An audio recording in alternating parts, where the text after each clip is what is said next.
పాలై నిత్య నిబంధన నీతో చేసిన కార్యాలకు సింహాసనమిచ్చినావు, సింహాల నోళ్ళనే మూసినావు, సింహాసనమిచ్చినావు,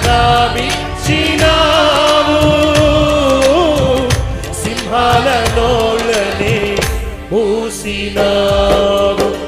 సర్వోన్నతుడా నీవే నాకు ఆశ్రయ దుర్గము, ఎవ్వరు లేరు నాకు ఇలలో, ఎవ్వరు లేరు నాకు ఇలలో, ఆదరణ నీవేగా.